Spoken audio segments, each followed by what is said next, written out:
ये कहानी एक ऐसे डॉक्टर की है जो कि एक लड़के से बदला लेने के लिए उसे एक लड़की में बदल देता है और उसे अपनी वाइफ बनाकर अपने घर में रखता है। लेकिन उसने इस लड़के के साथ ऐसा क्यों किया, चलिए जानते हैं आज की इस कहानी से। स्पेन में एक रॉबर्ट नाम का प्लास्टिक सर्जन था। वो बता रहा था कि पूरी दुनिया में आज तक सिर्फ 9 फेस ट्रांसप्लांट हुए हैं, जिनमें से कि 3 मैंने खुद किए हैं। दरअसल वो बता रहा था कि वो फेस ट्रांसप्लांट करने में एक्सपर्ट है। घर आते वक्त वो हॉस्पिटल से कुछ ब्लड बैग्स चुरा लेता है क्योंकि रॉबर्ट अपने घर पर वेरा नाम की एक लड़की पर इलीगल तरीके से एक्सपेरिमेंट कर रहा था। वो उसे अपने घर के सबसे अलग हिस्से में एक खास जगह पर रखता है। वेरा हमेशा एक फुल बॉडी सूट पहने रहती थी। अब क्योंकि वो यहाँ पर अकेली रहा करती थी, इसलिए वो टाइम पास करने के लिए योगा और रीडिंग्स करती है। साथ ही इसके अलावा वो कपड़ों के टुकड़ों से अजीबो गरीब डॉल्स भी बनाती है और उसे जिस चीज की भी जरूरत होती है वो उसे लिफ्ट के जरिए मिलती है। वो कम्युनिकेटर का यूज करते हुए हेड सर्वेंट मारिलिया से चीजें मांग लेती है। अब जैसे ही रॉबर्ट घर आता है, वो सबसे पहले खून को एक मशीन में डाल देता है और इसके बाद वो रूम में जाकर एक हिडन कैमरा से वेरा को देखने लगता है। जब वो देख लेता है कि सब कुछ नॉर्मल है, इसके बाद वो वेरा से मिलने उसके रूम में जाता है। लेकिन एक रात डॉक्टर हैरान रह जाता है क्योंकि वेरा को हिडन कैमरा की लोकेशन पता चल जाती है। वो कैमरा की तरफ से मुंह मोड़कर किताब के कुछ पन्नों से अपनी बॉडी पर जगह जगह कट मार लेती है। अब जैसे ही डॉक्टर को इसका पता चलता है, वो उसके ट्रीटमेंट के लिए अपने प्राइवेट रूम में ले जाता है। वेरा कहती है कि मैं मरना चाहती हूँ, लेकिन डॉक्टर उसका यकीन नहीं करता क्योंकि अगर वो सच में मरना चाहती तो वो किसी और जगह से अपने आप को काट सकती थी। ट्रीटमेंट करते हुए डॉक्टर को एहसास होता है कि वेरा की स्किन कुछ ज्यादा ही सॉफ्ट है। तब वो जानवरों के ब्लड से एक्सपेरिमेंट करते हुए एक नई स्किन तैयार करने की कोशिश करता है और इसलिए वो कुछ ही दिनों में एक ऐसी स्किन तैयार कर लेता है जिस पर कि ना तो कोई कट लगे, ना ही कोई कीड़ा उसे काट पाए और उस स्किन पर आग का भी कोई असर ना हो। अब रॉबर्ट वेरा की स्किन को इस स्किन के साथ बदलने की तैयारी शुरू कर देता है ताकि वेरा खुद को कोई नुकसान ना पहुंचा सके। कुछ दिनों के बाद रॉबर्ट अपनी बनाई हुई आर्टिफिशियल स्किन को ऑफिशियली सबके सामने पेश करता है और कहता है ये स्किन जानवरों पर टेस्ट की जा चुकी है। वो कहता है इस स्किन को लगाने वाले को ना तो मलेरिया हो सकता है और किसी एक्सीडेंट में भी उसकी स्किन नहीं जल पाएगी। रॉबर्ट अपनी बनाई इस स्किन को अपनी मरी हुई वाइफ गैल को डेडिकेट करता है, जो कि एक कार एक्सीडेंट में जलकर मारी गई थी। ऑर्गेनाइजेशन का प्रेसिडेंट रॉबर्ट को साइड में ले जाकर कहता है कि तुमने ये स्किन कैसे बना ली, ये तो सिर्फ म्यूटेशन से बन सकती है। रॉबर्ट कहता है कि हाँ, मैंने पिक्सास के जीन्स को ह्यूमन के जीन्स के साथ म्यूटेट किया है। प्रेसिडेंट कहता है कि ये तो तुमने गैर कानूनी काम किया है और मैं इससे बिल्कुल भी सपोर्ट नहीं करूंगा। तुम जल्द से जल्द इस रिसर्च को बंद करो।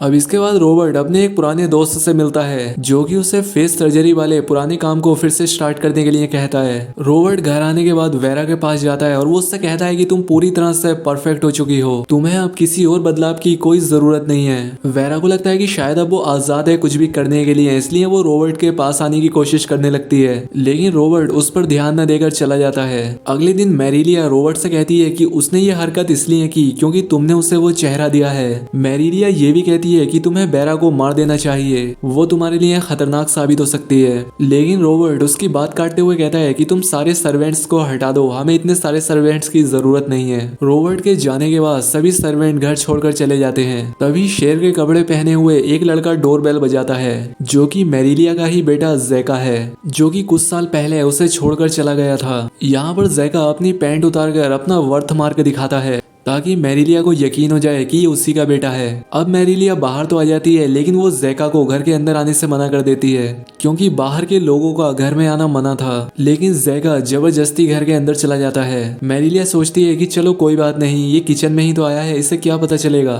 टीवी पर मैरिलिया देखती है कि एक ज्वेलरी शॉप में चोरी हुई है और उसमें जैका का चेहरा कैमरे में आ गया है। मैरिलिया समझ जाती है कि जैका सिर्फ अपने आप को पुलिस से बचाने के लिए यहाँ आया है। जैका चाहता था कि रॉबर्ट सर्जरी करके उसका चेहरा बदल दे, लेकिन मैरिलिया उसकी हेल्प करने से साफ इनकार कर देती है और उसे यहाँ से जाने को कहती है।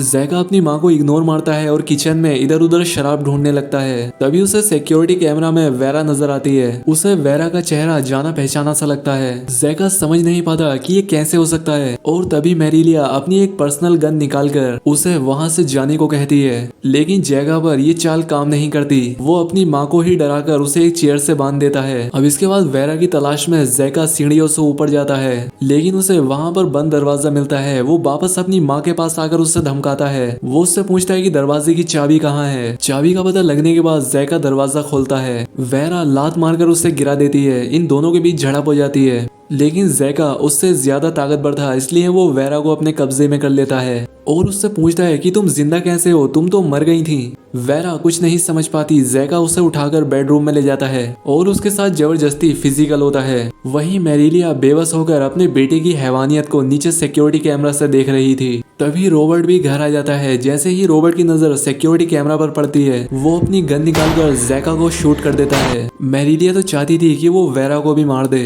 खैर अब रॉबर्ट जैका की बॉडी को ठिकाने लगाने के लिए चला जाता है। इसी दौरान मैरिलिया वेरा को जैका और रॉबर्ट के अतीत के बारे में बताती है, जो कि उसने कभी किसी को नहीं बताया था। वो कहती है कि ये दोनों सौतेले भाई हैं। जैका के पिता को जब पता चला कि मेरे पेट में मेरे बॉस यानी कि रॉबर्ट के पिता का बच्चा है, वो मुझे छोड़कर चला गया। रॉबर्ट के पिता ने रॉबर्ट को अपनी वाइफ को सौंप दिया क्योंकि वो बच्चा पैदा नहीं कर सकती थी, लेकिन उन्होंने सभी को बताया कि रॉबर्ट को जन्म उन्हीं की वाइफ ने दिया है। हालांकि कानूनी तौर पर रॉबर्ट उन्हीं का बच्चा था, लेकिन उसके जन्म से लेके उसका पालन पोषण मैंने ही किया है। वो कहीं ना कहीं अपने आप को ही जिम्मेदार ठहराती है कि उसके दोनों बच्चे क्रिमिनल्स बने। वेरा पूछती है कि जैगा ऐसा क्यों कह रहा था कि मैं मर चुकी थी, जिस पर वो बताती है कि तुम्हारा चेहरा रॉबर्ट की डेड वाइफ गैल की जैसा है। वो बताती है कि जैका मुझसे हमेशा दूर ही रहता था, लेकिन कुछ साल पहले वो हेल्प मांगने के लिए मेरे पास आया था। मैंने उसे सबसे छिपाने की कोशिश की, लेकिन फिर भी गैल जैका के प्यार में पड़ गई थी और दोनों घर से भाग गए थे। लेकिन उनका एक कार एक्सीडेंट हो गया जिसमें जैका तो बच निकला, लेकिन गैल बुरी तरह से झुलस गई। रॉबर्ट उसे घर वापस ले आया और उसने घर के सभी शीशे हटा दिए ताकि गैल को उसका जला हुआ चेहरा नजर ना आए। और ये वही टाइम था जब रॉबर्ट फेस ट्रांसप्लांट करने की रिसर्च कर रहा था, लेकिन तब तक वो सक्सेसफुल नहीं हुआ था। एक दिन जब गैल को उसकी बेटी नोर्मा के गाने की आवाज आई, वो भागती हुई विंडो के पास पहुंची, जहां उसकी नजर खुद के चेहरे पर पड़ी जो कि बुरी तरह से जला हुआ था। वो अपनी ऐसी हालत सहन न कर सकी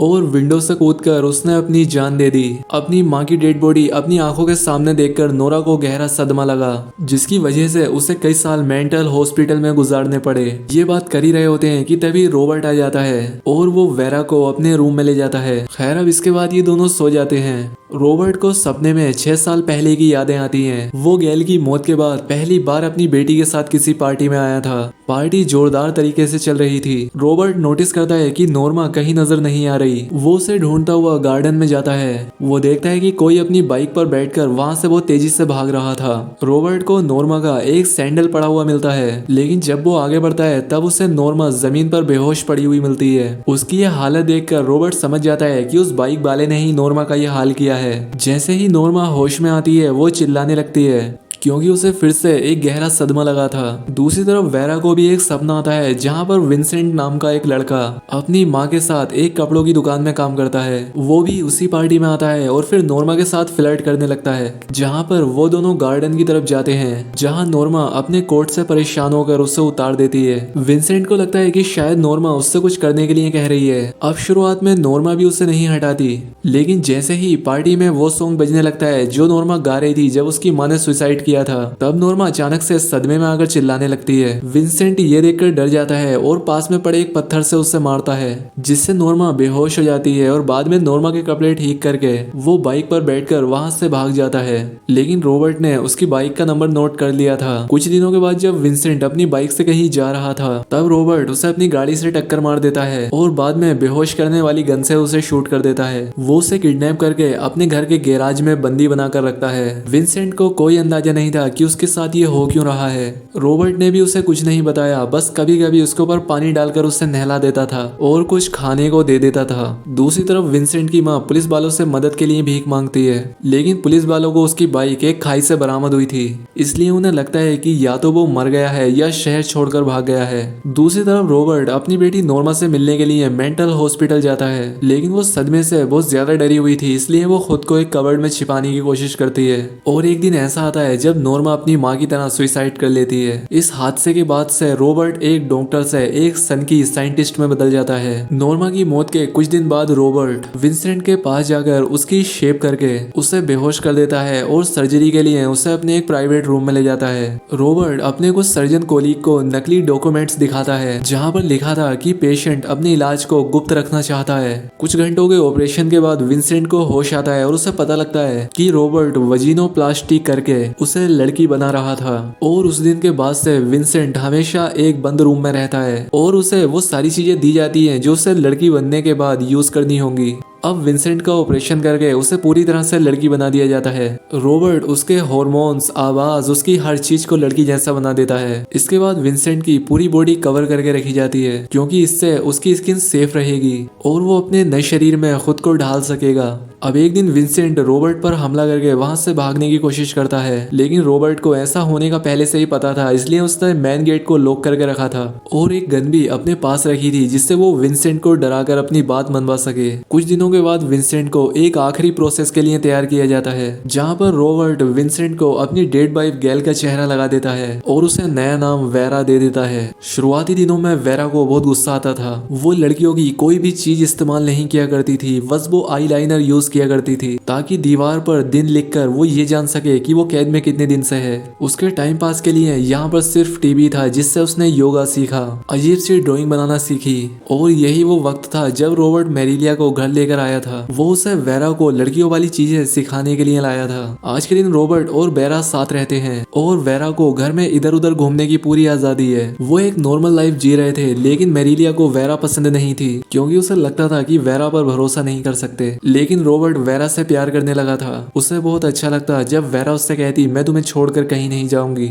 अब रॉबर्ट वेरा को शॉपिंग करने के लिए भी जाने देता है, लेकिन मैरिलिया भी उसके साथ जाया करती थी। उनके जाने के बाद रॉबर्ट का एक साथी यहाँ आ जाता है। वो उसे ब्लैकमेल करता है कि या तो तुम अपनी जॉब छोड़ दो या अपना प्राइवेट क्लिनिक मुझे दे दो, लेकिन रॉबर्ट मना कर देता है। जिसके बाद वो उसे आज के न्यूज़पेपर दिखाता है। वो कहता है कि मिसिंग लोगों में विंसेंट की फोटो है और मुझे अच्छे से याद है कि इसका ऑपरेशन हमने तुम्हारे घर में किया था और मुझे शक है कि तुमने जो डॉक्यूमेंट्स हमें दिखाए थे वो भी झूठे थे। रॉबर्ट ड्रॉअर से अपनी गन निकालकर उस सर्जन को डराने लगता है, लेकिन वेरा वहां जाती है और वो कहती है वो डॉक्यूमेंट असली था और मैं ही ऑपरेशन कराना चाहती थी। रात को रॉबर्ट फिर से वेरा के साथ इंटीमेट होना चाहता था, लेकिन वो कहती है कि मैंने रास्ते में आते हुए एक मेडिसिन ली थी। फिर वो अपना बैग चेक करने लगती है, तभी उसे याद आता है कि वो दूसरा बैग था जो रॉबर्ट के ऑफिस में रखा है। वो दवाई लेने के बहाने से रॉबर्ट की गन ले आती है और कहती है मैं तुमसे प्यार का सिर्फ नाटक कर रही थी, और ये कहकर वो रॉबर्ट को शूट कर देती है। गोली की आवाज सुनकर मैरिलिया जाग जाती है और अपनी गन लेकर रॉबर्ट के रूम में आती है जहाँ पर वेरा पहले से उसका इंतजार कर रही थी और मौका देखकर उसे भी शूट कर देती है। अब वेरा कुछ पैसे और कपड़े चुराकर वहां से चली जाती है। अगली सुबह वो अपनी माँ की शॉप में पहुंचती है और उसे अपने साथ हुई सारी बातें बता देती है। और अब इसी सीन के साथ ये मूवी यहाँ पर एंड हो जाती है। दोस्तों, अगर आपने वीडियो आखिर तक देखी है तो आपका बेहद शुक्रिया। तो आज के लिए बस इतना ही, मिलते हैं हमारी नेक्स्ट वीडियो में।